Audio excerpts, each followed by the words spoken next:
Hello everyone and welcome back to our channel.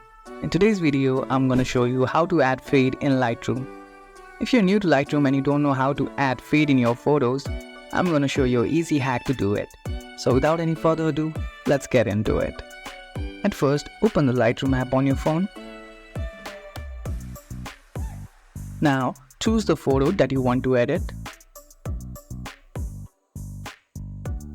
Now, to add the fade, simply click on Edit and you'll see different options like light, color, blur, effects. Simply select the effects option and decrease the dehaze option to get the fade effect. And furthermore, you can enhance it simply by going on light option and decrease the exposure and similarly decrease the contrast. And just like this, we can add fade in our photos in Lightroom. If you found this video helpful, don't forget to give this video a thumbs up and subscribe to our channel for more tutorials like this.